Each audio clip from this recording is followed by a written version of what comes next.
Bonjour, je m'appelle Marie Poty, je suis doctorante en droit privé à l'Université Lyon 3. J'interviens aujourd'hui dans le cadre de la Fête de la Science sur la question du transhumanisme. Je remplace en réalité ma collègue Camille Curec qui travaille sur le corps en droit pénal et qui s'intéresse elle aussi à ces questions de transhumanisme. Alors le transhumanisme, qu'est-ce que c'est? Le transhumanisme, c'est un courant de pensée, un mouvement d'opinion qui s'intéresse au fait que l'homme doit être augmenté à l'aide de technologies amélioratives, à l'aide de ce qu'on appelle la convergence NBIC pour nanotechnologie, biotechnologie, sciences cognitives et intelligence artificielle. Dans le cadre de ma thèse, je m'intéresse à des réflexions éthiques, philosophiques et surtout juridiques sur la frontière, justement, en tout cas sur le rapport de l'homme à son propre corps, que ce soit dans le cadre des données personnelles, de l'augmentation humaine ou de l'intelligence artificielle, avec la question de savoir si l'intelligence artificielle relève du droit des biens ou du droit des personnes. Merci. Alors, le transhumanisme. Aujourd'hui, on m'a demandé d'intervenir donc sur le transhumanisme et sur la question « faut-il en avoir peur ?» Bon, faut-il en avoir peur? Encore faut-il savoir ce qu'est le transhumanisme. Alors, le transhumanisme, qu'est-ce que c'est? Que cache ce mot? Depuis l'année dernière, le transhumanisme est défini dans le dictionnaire Larousse, comme je vous cite la définition exacte, un courant de pensée qui vise l'amélioration des capacités intellectuelles, physiques et psychiques de l'être humain grâce à l'usage de procédés scientifiques et techniques. Donc, pour le dictionnaire Larousse, le transhumanisme, c'est un courant de pensée. En réalité, le transhumanisme, c'est beaucoup plus que ça. Le transhumanisme, c'est un mot valise qui recouvre une pluralité de choses. Une pluralité de choses, pourquoi? Parce que le transhumanisme peut être compris vraiment comme plein de choses. Le transhumanisme, c'est avant tout des biotechnologies d'un genre nouveau. C'est aussi des idéologies, c'est aussi une utopie, voire même une mouvance religieuse. Alors, je vais revenir un peu sur chacun de ces aspects. Des biotechnologies d'un genre nouveau d'abord. Bon, pourquoi? Le transhumanisme est avant tout apparu grâce à ce qu'on appelle la convergence des NBIC pour nanotechnologie, biotechnologie, intelligence artificielle et sciences cognitives. Donc parfois le transhumanisme est simplement associé à son objet d'étude, donc une technoscience.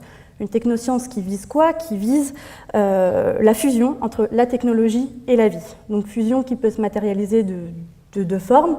Premièrement, la technologie pénètre la vie grâce à ce qui est notamment prothèse artificielle, prothèse bionique. Deuxième idée, la technologie crée la vie, crée notamment l'intelligence artificielle. Bon, le transhumanisme, compris de cette manière-là, finalement, ça renvoie à quoi? Ça renvoie uniquement à une technoscience, à des biotechnologies, ce qui veut dire que derrière, il n'y a aucune prise de position idéologique, philosophique. D'accord? C'est simplement une science qui porte sur l'humain, sur ses limites, sur ses transgressions. Donc, première manière de concevoir le transhumanisme comme des biotechnologies d'un genre nouveau. Deuxième manière de concevoir le transhumanisme peut être perçu comme une idéologie. Une idéologie, c'est-à-dire un courant de pensée, une manière de concevoir le monde, une manière de concevoir la réalité. Alors, en tant qu'idéologie, le transhumanisme doit être distingué d'un autre courant idéologique qui est plutôt proche, mais très différent à la fois, c'est le post-humanisme. Alors, le transhumanisme stricto sensu, c'est quoi? C'est un courant de pensée qui encourage l'amélioration volontaire de l'être humain grâce aux technologies ou aux sciences cognitives. Pour autant, dans le transhumanisme, on est dans une idée de continuité, c'est-à-dire que l'être humain ne change pas de nature, il ne fait que poursuivre son évolution, c'est-à-dire de l'homme paléolithique jusqu'à l'homme augmenté, le transhumain. Dans le post-humanisme, on est dans quelque chose de tout à fait différent. C'est un courant idéologique aussi, mais qui prône cette fois le remplacement de l'être humain. Le remplacement de l'être humain par des entités qui sont non humaines, donc des entités, des nouvelles formes d'intelligence artificielle, justement, que ce soit des intelligences artificielles ou encore des intelligences robotiques, du coup algorithmiques, mais aussi biosynthétiques ou neuromorphiques. L'idée ici, c'est qu'on ne transite pas par une phase où l'homme serait justement un transhumain, on n'est plus dans une idée d'augmentation de l'homme, on est dans une idée de remplacement de l'homme. On est dans l'idée de remplacement de l'humain, et du coup on ne passe plus par cette notion de transition qu'il y a dans le transhumanisme. Bon, Le transhumanisme, compris comme idéologie, repose en réalité sur deux fondements. Premier fondement, c'est une conception dépréciée de la nature humaine. C'est l'idée tout simplement que l'homme est trop limité et qu'il faut l'améliorer justement grâce au NBIC. Il faut relayer finalement l'évolution biologique.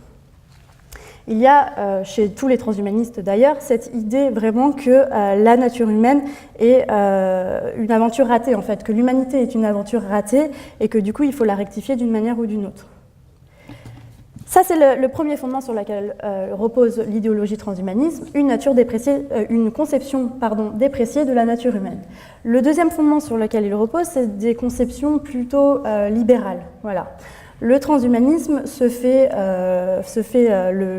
en tout cas s'appuie sur un certain nombre de libertés, des libertés corporelles, morphologiques notamment, reproductives.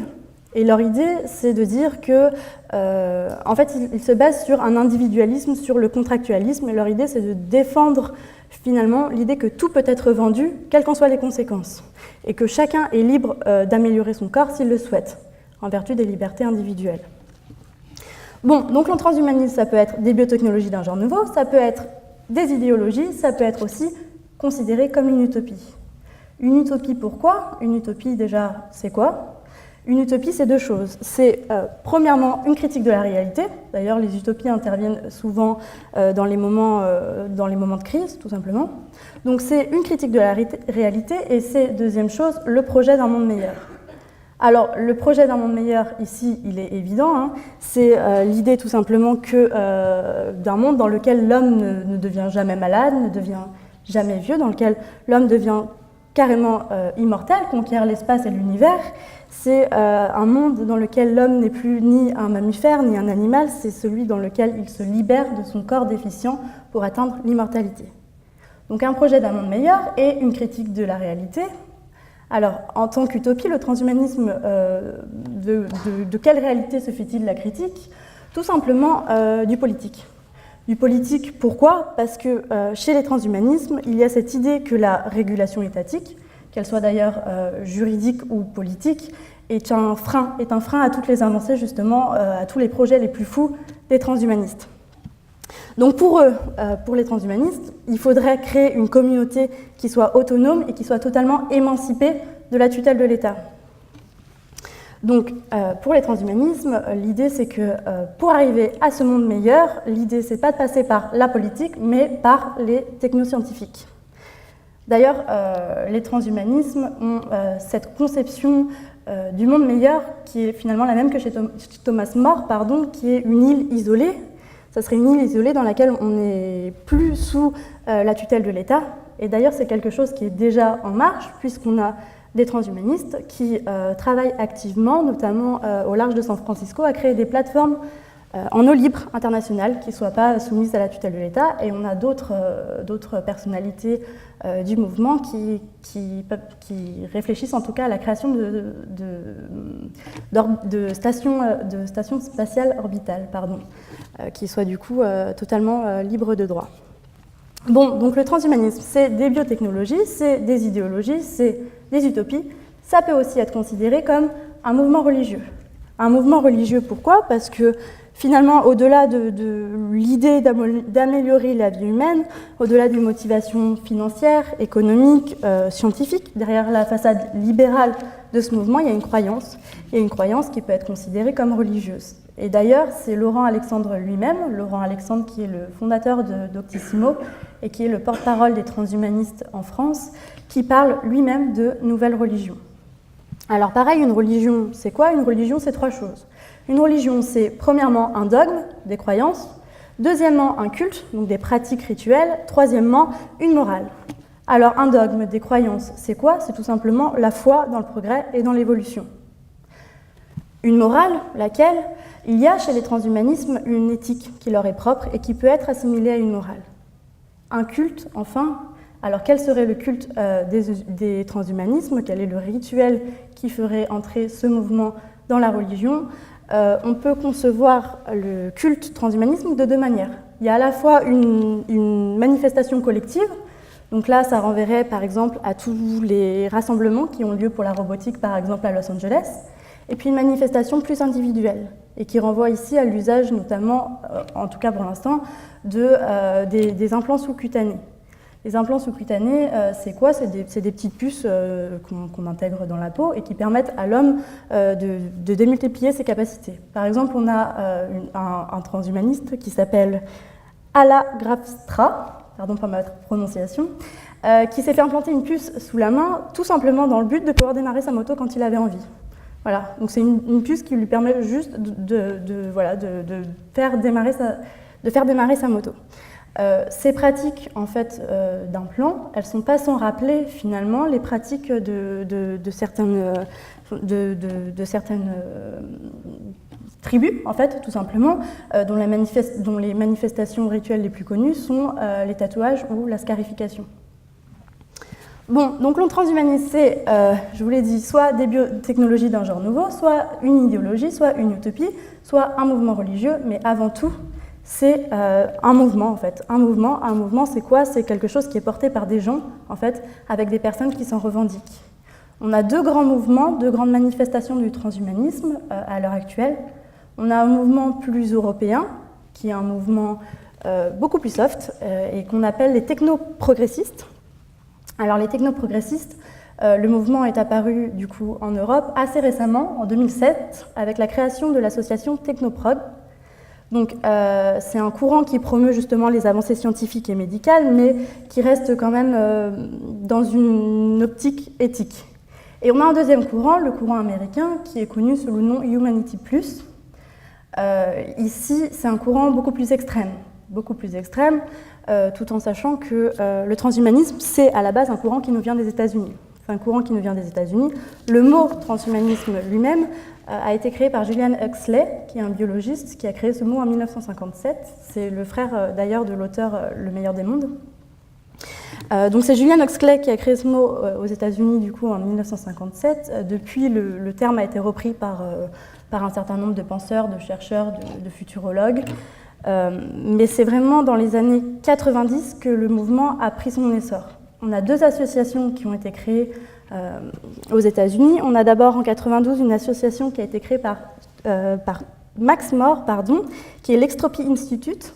Et en 98, Nick Bostrom, qui est quand même un des porteurs du transhumanisme aux États-Unis, va fonder la World Transhumanist Association. Aujourd'hui, ces deux structures n'existent plus. Elles ont été réunies dans une seule association, du coup, qui est Humanity Plus. Le représentant des transhumanistes dans cette association, c'est Ray Kurzweil, qui est vraiment la figure de pointe des transhumanistes aux États-Unis. Et ce courant est financé quand même par les grandes entreprises américaines, notamment les GAFA, donc Google, Facebook, Amazon, Apple. Bon, voilà, donc le transhumanisme, c'est bien plus qu'un courant de pensée, c'est plein de choses à la fois, et c'est pour ça que c'est un objet d'étude difficile à cerner, parce que ça renvoie à une pluralité de choses. Une fois qu'on a compris ça, on peut quand même se questionner, et j'en reviens à ma question première, faut-il en avoir peur? Faut-il avoir peur du transhumanisme? Est-ce qu'il faut y résister? Est-ce qu'il faut accompagner le mouvement? Et finalement, la question c'est, si tout devient réalisable, est-ce que tout est pour autant souhaitable? Bon, la première chose qu'on peut dire, c'est qu'on ne peut pas de toute manière être insensible aux théories du transhumanisme. On ne peut pas être insensible aux théories du transhumanisme. Pourquoi? Tout simplement parce que c'est ce qui va advenir, et c'est déjà d'ailleurs ce qu'il advient. Il y a de nombreuses avancées scientifiques qui sont mises sous cette bannière, et dont on peut évidemment se féliciter. Récemment, il y a une entreprise lyonnaise qui a mis au point des spermatozoïdes artificiels pour pallier la stérilité, tout simplement. On a également découvert un ciseau moléculaire qui permet de séquencer l'ADN.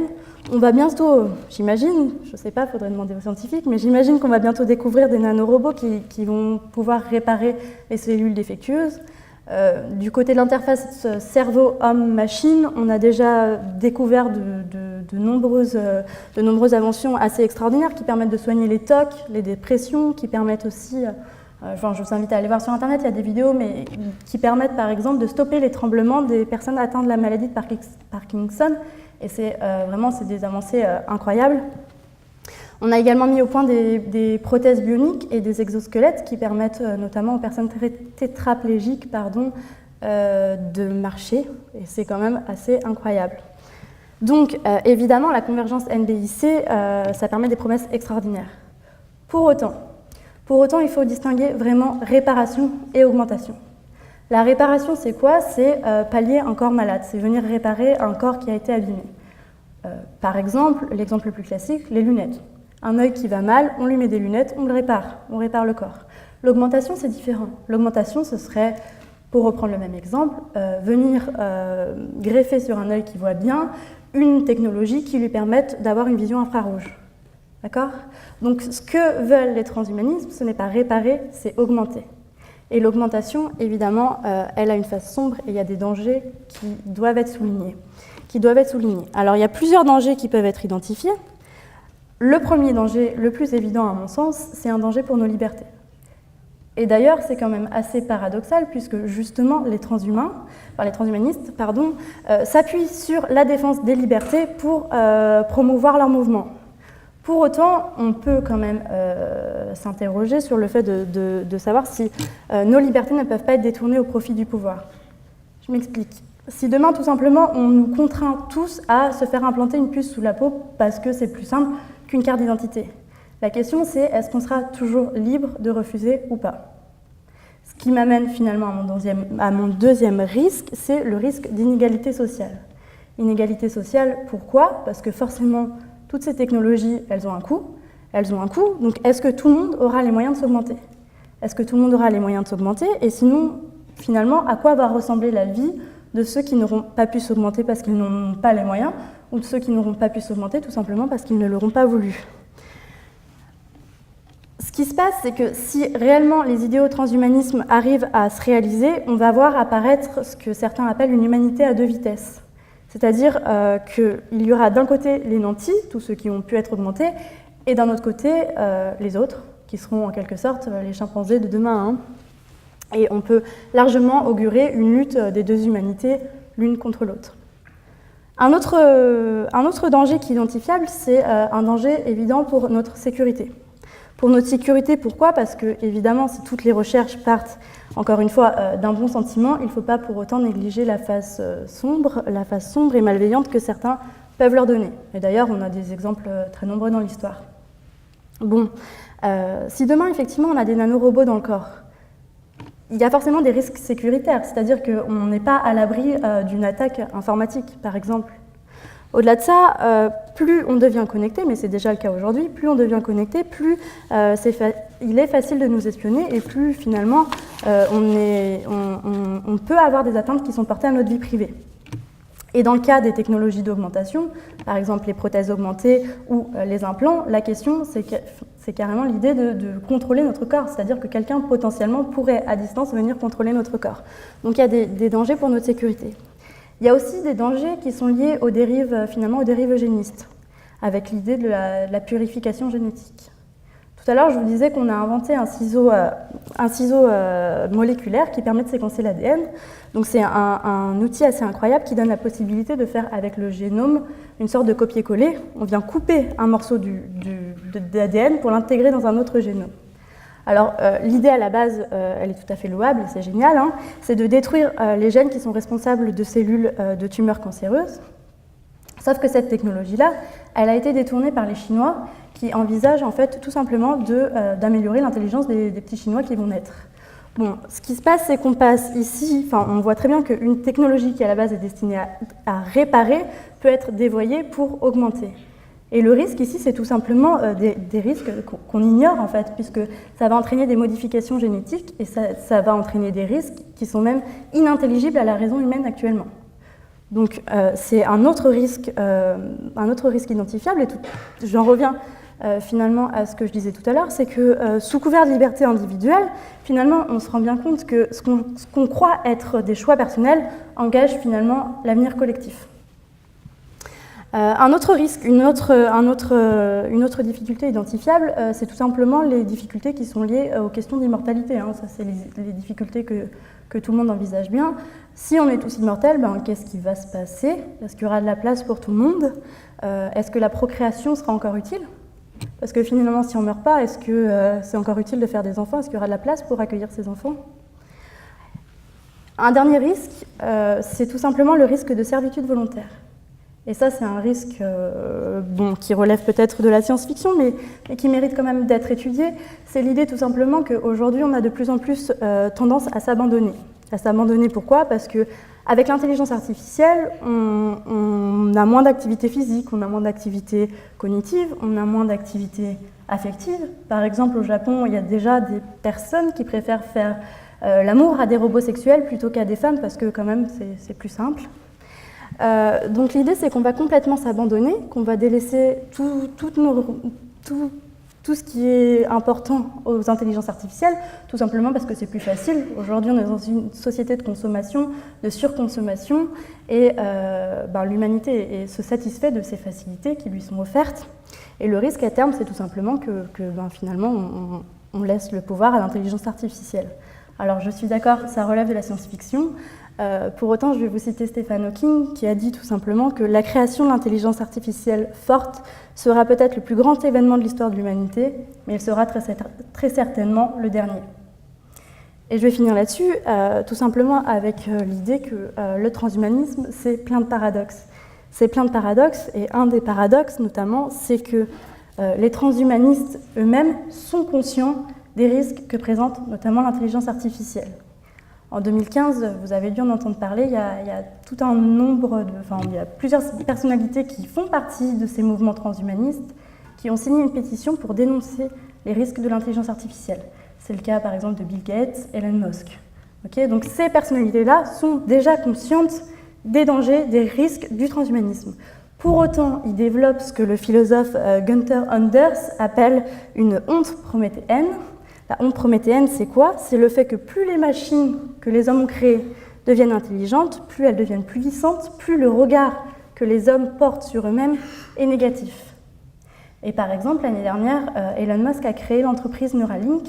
Neuralink, c'est quoi? C'est une entreprise qui est destinée à développer la connexion entre le cerveau et les machines.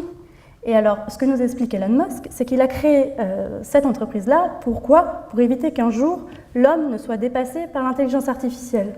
Et finalement, on est clairement dans un cercle vicieux. Pourquoi? Parce qu'on va développer l'intelligence artificielle, on va en avoir peur, donc on va s'augmenter, sauf qu'à côté de ça, on va continuer à développer l'intelligence artificielle, et ce qui fait qu'on tombe dans un cercle vicieux. Et finalement, le transhumanisme, c'est quelque chose de... Bon, ça relève beaucoup de la science-fiction, hein, j'en conviens, hein, mais c'est quelque chose, je trouve, de très intéressant parce que ça met le doigt sur nos contradictions les plus profondes. Par exemple, tout simplement, l'envie de respecter la loi naturelle. On est tous conscients, surtout après ce que je viens de vous dire, que peut-être que c'est bien de naître, vieillir, mourir et laisser sa place aux générations futures.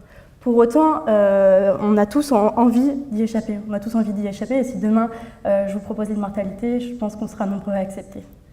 Merci.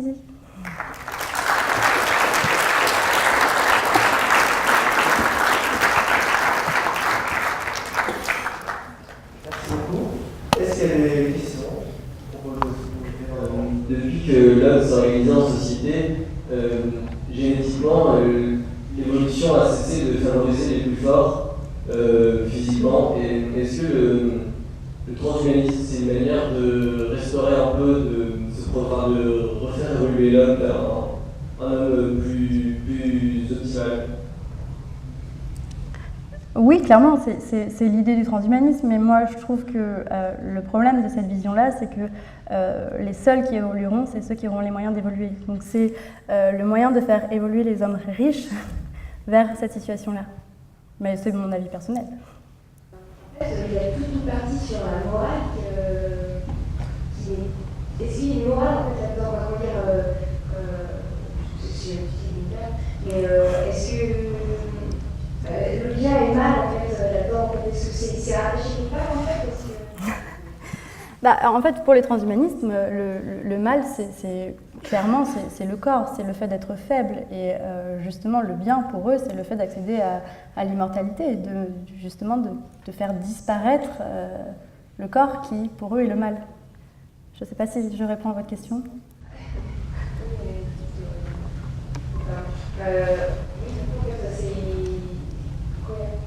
Comme chaque invention, en fait, tout à l'origine, en fait, c'est pour faire quelque chose de bien, mais ça a toujours été tourné pour faire quelque chose de mauvais. Là, j'ai un peu l'impression que c'est la même chose, où en fait, et d'ailleurs, c'est pour ça pour ça qu'il y a certains qui commencent à en avoir peur. Parce que j'ai l'impression que c'est dans la bonne idée, dans le sens de faire progresser l'homme et de faire évoluer. Et finalement, j'ai l'impression qu'on détourne en fait pas dans le bon sens, on va dire. Et justement, en fait, c'est plus dans cette idée-là en fait, de morale. Comment dire, est-ce qu'en fait, après, est-ce qu'il y a des lois qui peuvent être prévues en fait, pour justement faire avancer les choses? Parce que c'est une chose que chaque chose en fait peut exister à partir du moment où il y a peut-être un sens, je ne sais pas comment. Oui, alors c'est tout l'intérêt d'une réflexion juridique sur ces problématiques-là. Hein. Aujourd'hui, en France, par exemple, on ne fait pas ce qu'on veut de son corps. Hein. Il y a des lois qui existent, c'est les lois bioéthiques de 1994, qui ne permettent pas notamment toutes ces augmentations. Le problème du transhumanisme, c'est que c'est quelque chose de global. Donc c'est quelque chose qui nous vient, comme je vous ai expliqué, des États-Unis, et les normes, en fait, les règles ne sont pas les mêmes dans tous les États. Et c'est justement tout l'enjeu juridique qu'il y a derrière, c'est d'arriver à se mettre d'accord d'un point de vue global, parce que c'est des questions qui concernent l'humanité tout entière, en fait. Ouais. Bonjour. J'ai été informé qu'il y a quelques années, le Pentagone a commencé à augmenter certains de ses soldats. Et on s'est aperçu, ils se sont aperçus que certains d'entre eux avaient développé des comportements schizophréniques en paranoïde. Et je voulais savoir si on ne sous-estimait pas un peu les forces de la nature qui ont toujours un répondant. Parce que comme si leurs esprits, ces soldats-là, ne reconnaissaient plus le corps qui les portait. Donc je pense qu'il faut faire confiance à la nature et peut-être qu'elle a du répondant face à ces augmentations que nous sommes censés nous attribuer. Je ne sais pas si vous avez entendu parler de ces... Alors, non, je n'en ai pas entendu spécialement parler, mais c'est vrai que c'est une façon de concevoir les choses. Moi, je suis plutôt pessimiste par rapport à tout ça, mais parce que c'est vrai que j'ai tendance à étudier plutôt les dangers et les limites. Mais c'est vrai, évidemment. Mais un des problèmes aussi, du coup, que vous soulignez, c'est le fait de savoir si demain on est augmenté, justement, est-ce qu'on est encore conscient de soi-même ? Qu'en fait, est-ce qu'on pourra encore considérer qu'on est libre d'être nous-mêmes dans la mesure où justement on développe une schizophrénie du fait de ces augmentations? Est-ce que derrière tout ça, finalement, la question c'est est-ce qu'on est encore humain? Est-ce qu'on est encore nous-mêmes? Est-ce qu'on conserve notre liberté? Voilà, je ne sais pas si je réponds. Bonjour, merci. Vous avez parlé des spermatozoïdes artificiels, c'est-à-dire? Alors... Moi, je ne suis pas scientifique, alors je ne suis peut-être pas la mieux placée pour en parler, mais c'est tout simplement une entreprise lyonnaise, je crois que c'est en 2015. J'ai parlé de ça parce que c'est local, mais c'est en 2015 une entreprise lyonnaise qui a fait savoir justement qu'elle avait créé des spermatozoïdes artificiels. Après, à quoi ça correspond exactement, honnêtement, je n'ai pas les compétences pour vous répondre. Parce que ça voudrait dire peut-être que ces spermatozoïdes, ils pourraient... comment dire, c'est un enfant qui peut-être qui pourrait être artificiel, si jamais il est voué à... Alors, j'ai pas... Vraiment là, alors je m'avance totalement, je n'ai pas la réponse. Hein. Mais par artificiel, je pense que c'est juste fait à partir quand même de cellules humaines, enfin de composants humains. C'est pas un spermatozoïde robot. Voilà. Vous avez parlé des GAFA et de Google, ces entreprises qui subventionnent le transhumanisme. Quel est leur intérêt là-dedans et dans quelle mesure est-ce que justement qu'il y a une philosophie derrière? Quel est leur intérêt participer à tout ça? Alors leur intérêt c'est avant tout des croyances personnelles, hein, parce que derrière toutes ces grandes entreprises, par exemple Elon Musk lui-même, un de ses rêves c'est de devenir un transhumain. Donc c'est vraiment déjà premièrement des rêves personnels qui peuvent être réalisés parce que justement ils ont les moyens de les réaliser. Par exemple, il y a une entreprise de cryogénisation aux États-Unis. Donc la cryogénisation, c'est tout simplement le fait de congeler des corps dans l'espoir où un jour, à l'avenir, on arrive à réanimer les corps morts qui ont été congelés. Et tous les grands dirigeants justement des GAFA ont tous souscrit un contrat dans cette entreprise, en fait, pour à leur mort être cryogénisés dans le but peut-être de revenir à la vie. Donc je pense qu'avant tout, c'est des convictions personnelles qui peuvent être réalisées parce qu'ils ont les moyens. Oui, le transhumanisme, la base, c'est l'humanisme. Comment le définir? Moi, j'avais entendu cette définition. qui était celle de l'ambivalence. Alors si on va au-delà de l'ambivalence, qu'est-ce qui nous préserve de dire? C'est une bonne question. En fait, le transhumanisme, il y a vraiment de nombreuses manières de le concevoir. Et pour certains, le transhumanisme, au contraire, c'est le rejet de toutes les valeurs humanistes. Donc tout dépend si on considère que justement le transhumanisme, c'est la continuité de l'humanisme ou si au contraire, c'est une rupture profonde avec les valeurs humanisme des Lumières. Voilà. Oui, bonjour, merci. J'aurais voulu savoir si au niveau des notions d'éthique, justement, s'il y a des discussions au niveau international qui existent, par exemple à l'ONU ou quelque chose d'équivalent, j'en sais rien. Alors oui, il y a des discussions qui sont faites. Par exemple, actuellement, il y a une discussion sur... Il y a eu des débats ouverts au public sur les questions bioéthiques et on a notamment discuté de la problématique du transhumanisme. Et on en discute au niveau national. Au niveau européen, par exemple, on réfléchit actuellement au fait d'octroyer la personnalité juridique aux robots humanoïdes. Donc il y a vraiment des réflexions qui sont menées. Il y a des réflexions qui sont menées. Après, à quoi elles aboutissent, pour l'instant, pas à grand-chose. Bonjour. Je voudrais vous demander d'un avis personnel, est-ce que vous pensez qu'aujourd'hui, en France, en Europe de manière plus globale, avec les principes qui régissent notre société, la féminité du corps, la justice en commerce, puis l'accès à l'instant du RGPD, c'est concevable de penser qu'il sera possible dans quelques années d'implanter des puces dans le corps de son fœtus, de procéder à des modifications génétiques qui n'aura pas demandé, alors on va voir dessus, et de se mettre des puces au sein de nous-mêmes, des choses qui sont en violation avec notre droit à la vie privée et qui nous sont imposées. Parce que, on voit bien que, non, dans les films, dans Matrix, dans Avengers, on voit clairement que ces films sont souvent détournés. Mais même quand on voit les réseaux sociaux, il me semble que quelques jours, Facebook a été publié par un film parce que nous avons été piratés, le droit a été fermé à cause de pirates. Donc, est-ce que vous pensez que ce sera possible que des lois permettant de modifications génétiques qui sont énormes seront validées, seront possibles? Alors, moi je pense que forcément on va avancer vers ça, surtout qu'aujourd'hui on est vraiment dans une société qui promeut les libertés subjectives en fait. Enfin, voilà, on est à fond là-dedans. Par contre, en France aujourd'hui, non, clairement, c'est pas possible. C'est pas possible parce qu'on est quand même dans la protection du corps. On a une conception du corps en France qui fait qu'on le protège énormément. Pour l'instant, c'est pas possible. À terme, je sais pas. Vous pouvez nous donner le nombre de l'organisation mondiale qui fait plus de choses contre l'avance de cette technologie légale mondialement? Parce que pour moi, je trouve que c'est la folie. On a tout un mouvement qui existe qui se place contre le transhumanisme. C'est ce qu'on appelle les bioconservateurs. Alors le nom de leur association exactement, je ne connais pas, mais il y a effectivement tout un courant, les bioconservateurs qui sont contre le transhumanisme. Après, les bioconservateurs, c'est quand même des gens qui sont aussi contre tout.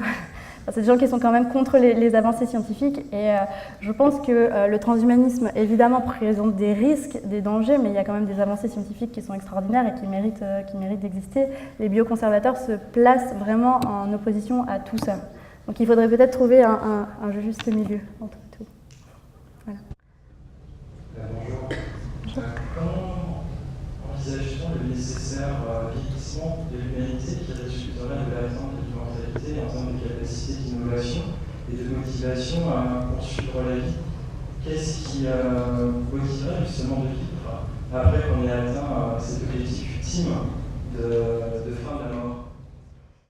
Justement, c'est toute une question philosophique. Moi, je ne peux pas vous répondre, c'est à chacun de concevoir. Mais c'est effectivement une vraie question philosophique derrière tout ça. C'est quel sens donner à la vie à partir du moment où justement on ne meurt plus? Puisque finalement, aujourd'hui, si on profite pleinement de notre vie, c'est aussi parce qu'on sait qu'elle va prendre fin. Donc, d'où la question, effectivement, quel intérêt, quel sens à la vie si la vie ne s'arrête jamais? C'est vrai, c'est une bonne question. Bonjour. Vous avez fait la distinction entre augmentation et réparation. Et je comprends que le transhumanisme, c'était plutôt pour vous l'augmentation. Mais est-ce que pour autant, cette frontière est vraiment bien délimitée? Parce que si on considère par exemple que les nanorobots les nanotechnologies pourraient parvenir à résoudre le problème de dégénérescence des cellules, du coup, on pourrait considérer ça comme de la réparation si on guérit une maladie, mais au bout d'un moment, on pourrait aussi arriver justement à cette question de l'immortalité. Et là, du coup, est-ce que ça se passe de l'augmentation? C'est vrai que en réalité, la frontière est beaucoup plus subtile que ça. Notamment, par exemple, si on met en place l'objectif, par exemple, des transhumanistes, ce serait de mettre en place une médecine qui serait prédictive, en fait, et pas une médecine réparatrice. Donc, dans la mesure où la médecine est avant tout prédictive, est-ce qu'on est dans l'augmentation ou dans la réparation? Et c'est vrai que la frontière est délicate. Merci beaucoup pour toutes ces questions. Je pense qu'on va encore remercier Marie-Clotilde.